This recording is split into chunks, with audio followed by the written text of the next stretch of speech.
seja bem-vindo a mais um episódio do programa Nosso Direito. Você que nos acompanha já sabe, né? É aquele programa que semanalmente aparece aqui no nosso YouTube para tirar as suas dúvidas sobre diversos temas relacionados ao direito. Antes nós estávamos só em podcast no site radionasp.com.br, mas agora a gente está também em imagem aqui no nosso canal do YouTube. Portanto, antes de chamar a nossa convidada, que você já conhece, que sempre nossa, eu quero convidar você a se inscrever no nosso canal e, é claro, ativar as notificações. Toda semana tem um Nosso Direito Novo e vários outros programas também produzidos aqui pela nossa equipe da Unasp FM. Não perca tempo e faça já sua inscrição. E ela já está aqui, professora de Direito do Unasp e também advogada. E hoje nós vamos conversar sobre um assunto interessante. No último episódio, a gente falou sobre contratos e hoje nós vamos continuar esse assunto. Professora, tudo bem? Tudo bem, Lu, tudo bem? Gostaria de cumprimentar todos os nossos ouvintes, nossos amados telespectadores que estão aí nos acompanhando em mais um programa, né? Com certeza, professora. E no outro episódio, no episódio anterior, que inclusive está disponível aqui nas nossas redes sociais, você pode acessar, a gente começou a falar sobre alguns tipos de contratos, né? A gente falou sobre contratos de locações comerciais, contrato também de locação de imóveis. Mas a gente ficou aqui devendo para os para quem nos acompanha, para os nossos telespectadores, outros tipos de contratos. Então, eu vou pedir para você começar esse bate-papo falando quais outros tipos de contratos podem ser revistos neste momento de crise. Ok. Então, é importante a gente falar que a gente está dando continuidade àquele assunto, né? Da possibilidade de revisão de contratos ante a pandemia aí, por conta do Covid-19. E daí eu expliquei no nosso encontro anterior que sobre a teoria geral dos contratos milita um princípio chamado princípio da revisão ou princípio da imprevisão. Segundo esse princípio, determinados contratos podem ser revistos se por um acaso, né, ocorrerem circunstâncias ou causas imprevisíveis ou inevitáveis que modifiquem a situação fática dos contratos e que impossibilite o cumprimento da obrigação pelo devedor. Então, quais são esses contratos? Não é só os contratos que nós estávamos falando de locação, mas todo e qualquer contrato que a gente chama de prestação continuada. Ou seja, o que é contrato de prestação continuada? Aquele que se dá o pagamento de maneira sucessiva, né? Então, como a gente tem vários contratos com pagamentos sucessivos, né, parcelados, nós podemos pensar em contratos de financiamentos habitacionais, contratos de financiamentos de automóveis, podemos pensar em prestações escolares, podemos pensar em mensalidade de transporte, né, que a gente paga aí sob a forma de um pagamento mensal. Todos esses contratos, né, eles são avançados mediante um pagamento mensal, contínuo, e prevendo o quê? Umas circunstâncias iniciais que atualmente a gente não está podendo cumprir por conta dessa mudança dessas circunstâncias iniciais. Exemplo, né, mensalidade escolar. Né? Tem algumas pessoas que perderam emprego, algumas pessoas estão com contrato de trabalho suspenso, então, por conta disso, não consegue pagar a mensalidade escolar. Outro exemplo, a mensalidade do transporte escolar. Uma vez que você não está tendo aula, né, e uma vez que você perdeu o emprego ou não está recebendo o seu salário de maneira integral, isso vai prejudicar no pagamento do transporte escolar, porque sequer você está utilizando o próprio transporte escolar, né? Sim, professor, e com certeza, você citou aí vários exemplos, e entre eles estão dois aí que sempre chegam dúvidas de pessoas que nos acompanham, que é a questão do transporte escolar e das mensalidades. Como que os pais ou responsáveis podem proceder nesse caso, sempre dando que você disse que só são casos que a pessoa realmente não consegue quitar? O que ela deve fazer? Quais são os procedimentos? A primeira questão que deve se colocar é a questão da boa-fé novamente, né?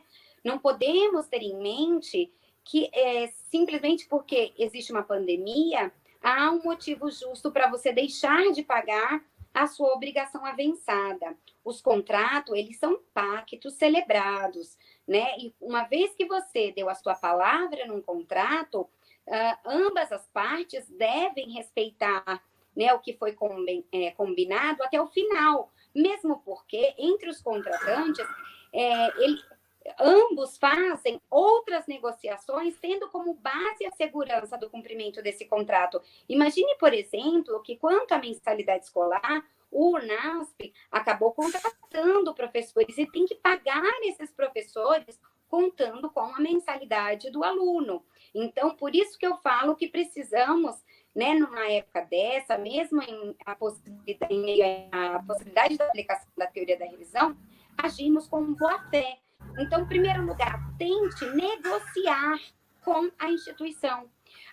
A instituição ou mesmo o transporte escolar deve estar aberto para outras possibilidades. Rever a cláusula contratual não é deixar de pagar, porque o fato da gente ter uma pandemia que suspende algumas possibilidades não torna o contrato sem efeito. O contrato não deixa de existir.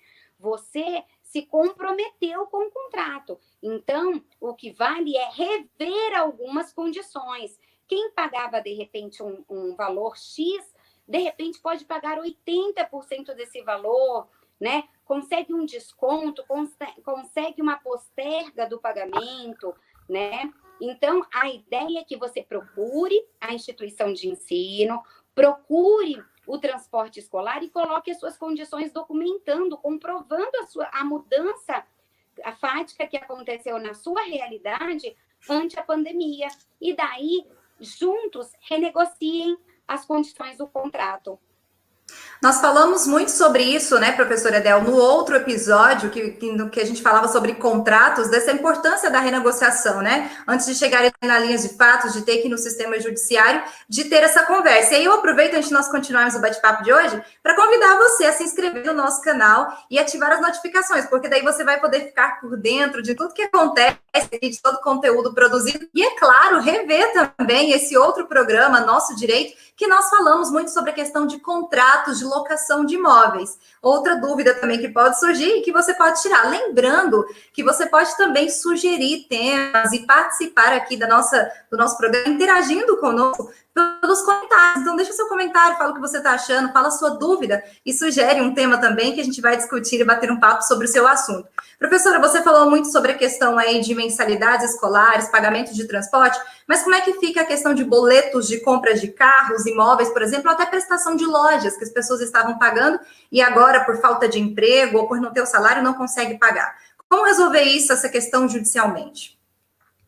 A ideia é que primeiro você tente resolver extrajudicialmente, procurando a instituição ou estabelecimento no qual você adquiriu o bem ou a prestação de serviço. Mande um e-mail, coloque as suas condições pessoais, coloque documentos comprovando aquilo que você está falando e espere uma resposta. Se por um acaso a resposta for negativa ou, de repente, em condições que ainda não são alcançáveis por você, quer dizer, que você possa honrar, né, diante dessa nova proposta, aí só nesse momento, então, você procure o judiciário, né, nós temos aí os juizados especiais, cujas ações de valor que não exceda até 40 salários mínimos podem ser ajuizadas sem a procura de um advogado, o pagamento de um advogado, ou também temos as várias cíveis normais, que você, com a ajuda de um advogado, vai conseguir entrar com ação, né? É importante falar que essa ação é uma ação que a gente denomina ação revisional de contratos ou revisional de cláusula contratual. É importante que você tenha cópia do contrato que você está revendo. É importante que você coloque provas de que você não está conseguindo cumprir com a obrigação. E também é importante que você demonstre que você tentou procurar a outra parte para efetuar um acordo, mas infelizmente não obteve êxito. Ajuizando a ação, o juiz vai marcar uma audiência, que provavelmente por conta da suspensão das audiências pode ser inclusive online, né? E daí vai ser efetuado ali alguma proposta de transação, de mediação, de um acordo com novas condições. Se na audiência de conciliação não for possível um novo acordo com novas condições, aí o juiz vai dar oportunidade para a parte contrária se defender e vai dar uma sentença positiva ao seu favor. Porém, claro que o juiz vai fazer essa auferição de quanto seria justo o desconto ou o prazo de prorrogação para o pagamento, de certa forma, atenuando aí as cláusulas né, penais que envolvem multas, juros, etc. Professora, essas mesmas prerrogativas de renegociação também valem, por exemplo, para acordo ou empréstimo bancário? Sim, valem também da mesma forma. E é importante falar que algumas instituições financeiras, como o Banco Itaú, Santander, Bradesco, eles mesmos já têm, quando o consumidor ele manda uma correspondência ou por e-mail, ou entra em contato com eles mesmos já enviam a possibilidade de uma nova proposta. Então, a maioria deles estão jogando essas mensalidades, essas prestações, prorrogando pelo prazo de até 60 dias, claro, cobrando juros mais juros inferiores, entendeu? Ou dando outras possibilidades, como, por exemplo, o desconto nas parcelas, para que, de fato, o devedor não fique aí sem qualquer tipo de alternativa. Professora, a gente sempre tem falado aqui dessa questão das ações, e aí surgiu uma questão interessante que no mês de maio, o Conselho Nacional de Justiça determinou a suspensão de todos os prazos processuais no país. E aí o que inclui várias dessas ações também que estavam lá aguardando, né, por resultado. O que significa essa suspensão de prazos? E a medida, ela ainda está sendo válida? Vai ser estendida até qual período? Então, na verdade, quando a gente fala de suspensão dos prazos, é bom a gente deixar claro que os prazos que são suspensos são de processos que não milita sobre ele qualquer tipo de pedido de urgência, né? Nos processos em que há pedido de tutela antecipada, qualquer pedido cautelar, esses processos não se suspendem, tá, Lu? Então, esses processos continuam tramitando. Os prazos foram suspensos porque os advogados precisam, por exemplo, realizar providências junto a repartições públicas, precisam, muitas vezes, procurar o fórum, despachar um processo, e o atendimento público estava suspenso. Então, por isso que os prazos foram suspensos, mas os prazos já voltaram. Os únicos prazos que estão suspensos ainda são dos processos físicos, mas os processos digitais estão acontecendo naturalmente. Então, novos processos continuam sendo registrados, mesmo durante esse período de quarentena, né? E aí eu vou pedir para você falar, explicar então para os nossos ouvintes e telespectadores como que eles podem registrar esse processo, se às vezes o local estiver fechado, se é possível fazer isso online, como que funciona? Então, olha, se você tem um advogado contratado, fique tranquilo que esse advogado tem acesso ao ambiente, ao sistema, e você não vai ter problema nenhum, porque esse advogado com certificado digital está dando entrada nos processos. A única coisa é que em determinadas cidades ou comarcas que não se adaptaram ainda a audiências online, por conta até de treinamento de seus servidores, estão ainda suspendendo as audiências. Então, às vezes, o processo para um pouquinho por conta que teve que redesignar o dia da audiência. Mas a maioria das comarcas já estão se adaptando à modalidade de audiência online via Zoom, tá? Então, assim, no mais tardar nos próximos dias, já estarão acontecendo nessas comarcas também, porque o material foi enviado para todas as comarcas, até mediante OAB e Tribunal de Justiça, com esse material de apoio aí para que as audiências possam continuar acontecendo online. Agora, quando você não tem um advogado contratado, aí você vai ter que entrar em contato com o juizado, né, ali da tua região, e o juizado vai atender num horário diferenciado, né? É isso que está acontecendo e que vai acontecer agora gradativamente em todas as cidades. O atendimento ao público vai começar a ser liberado, assim como já estava, aos poucos. Se o teu caso demanda urgência, é importante que você fale para o servidor do juizado que você tem urgência, ele vai, com certeza, agendar um horário para você com brevidade e vai dar entrada no processo para você. Professora, você falou dessa questão de caráter de urgência, e assim, os nossos problemas para a gente sempre vai ser urgente, né? Como que é designada essa questão de urgência? O que classifica como urgente ou não? Então, para o direito, o processo urgente é aquele que traduz-se num risco. Então, que tipo de risco? Risco de perder o bem, risco de ter o nome inscrito no SPC Serasa, risco de perder o imóvel, risco de perder o automóvel, entendeu? Então, todo o processo que se traduz em um risco, né? Risco de repente, você ajuizar um processo e vir uma resposta judicial depois que já não tem mais interesse para você, né? Por quê? Porque agora meu nome já foi inscrito, agora já tem uma execução ajuizada, o proprietário do imóvel já entrou com uma execução.